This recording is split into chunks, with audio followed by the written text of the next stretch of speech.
এটা না করতে পারলে আল্লাহ রাসূল বলেছেন আল্লাযী নাফসি বিয়াদি, যার হাতে আমার প্রাণ, ওই আল্লাহ সত্তার কসম, লা ইউমিনু সেই ইমানদার নয়।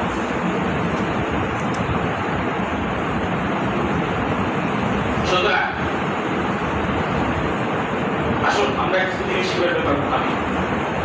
প্রতিবেশীকে নিয়ে একটু ভাবতে হবে,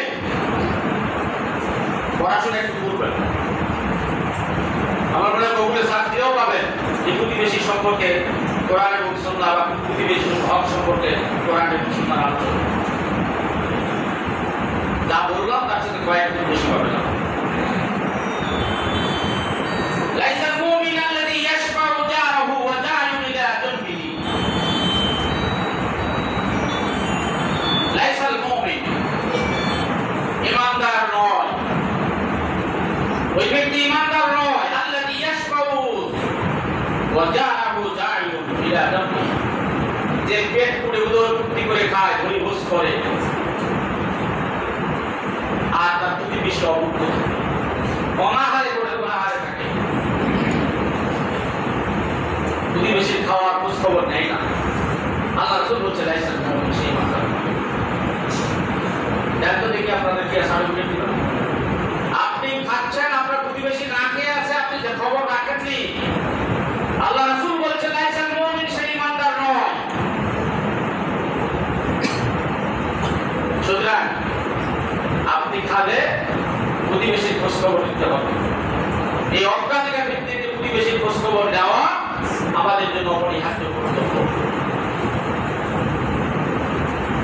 আল্লাহ সুবহানাহু ওয়া তাআলা আমাদেরকে বোঝার তৌফিক দান এবং প্রতিবেশী যথাযথ হক আদায় করার তৌফিক দান এবং প্রতিবেশী হকের আদায়ের মাধ্যমে আমি যতগুলো কথা পর্যন্ত আগে থেকে যা বললাম যে শুধু আখিরাতের কল্যাণ এবং মঙ্গল যেহেতু নয়, প্রতিবেশীর সাথে সদাচরণের মধ্যে আমাদের দুনিয়ার জীবনের শান্তি সমৃদ্ধি এবং দুনিয়াতেও আমরা ভালো হিসেবে পরিচিত হওয়া যথেষ্ট পরিমাণ সুযোগ রয়েছে। আপনি ভালো মানুষ হতে চান, প্রতিবেশীর সাথে ভালো হন। প্রতিবেশীর সার্টিফিকেট যদি ভালো হয় আপনি নেতা হতে পারবেন। প্রতিবেশীর সার্টিফিকেট যদি আপনার পক্ষে হয় আপনি মেম্বার হবেন, চেয়ারম্যান হবেন, এমপি হতে পারবেন। আর প্রতিবেশী যদি আপনার সার্টিফিকেট আপনার পক্ষে না হয় তাহলে মনে রাখবেন যে আপনার এগুলো হওয়াটা পসিবল। আল্লাহর কাছে ভালো হতে গেলে আপনাকে প্রতিবেশীর কাছে ভালো হতে হবে। জান্নাত লাভ করতে হলে প্রতিবেশীর কাছে ভালো আচরণ করতে হবে। প্রতিবেশীর হক আদায় করা ছাড়া ঈমানদার হওয়া যায় না, জান্নাতে যাওয়া যায় না, ভালো মানুষ হওয়া যায় না, কোনোভাবেই মুমিন হওয়া সম্ভব নয়। আল্লাহ আমাদের সকলকে মুমিন হওয়ার সাথে আখিরাতের দুনিয়া এবং আখিরাতের কল্যাণ এবং মুক্তির জন্য প্রতিবেশীর যথাযথ হক আদায় করার তৌফিক দান করুন।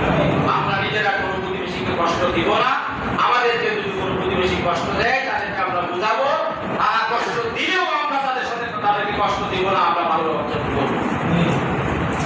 কি পারবো ইনশাআল্লাহ? তাহলে আপনি যে ভালো মানুষ তার প্রমাণ দিবেন, সে খারাপ আচরণ করার পরে আপনি ভালো আচরণ করে, আপনি ভালো আত্মীয়তার হক আদায়কারী একটু প্রমাণ দিবেন যদি আত্মীয় আপনাকে খারাপ আচরণ করে। তারপরেও আত্মীয়তার হকের ব্যাপারে আমি এর আগে একাধিকবার বলেছি যে এই প্রতিবেশীর হক এবং আত্মীয়তার হক এটা অত্যাধিক গুরুত্বপূর্ণ বিষয়। এরপরে মুসলিমদের হক।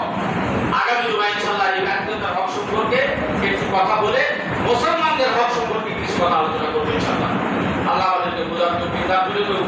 আগামী জুমা পর্যন্ত হায়াতে জিন্দেগিতে আমাদেরকে থাকার তৌফিক দান করুন এবং আমরা যেন আজ থেকে প্রতিবেশীর সাথে যদি খারাপ আচরণ থেকেও থাকে দয়া করে আল্লাহর রাস্তায় আল্লাহর কাছে মাপ চাইবেন এবং তার কাছেও হাতটা মিলিয়ে দিয়ে বলবেন যে ভাই আমি ভুল করেছি, যদি কষ্ট দিয়ে থাকেন মাপ চেয়ে নেবেন এবং সাথে সাথে সদাচরণ করবেন।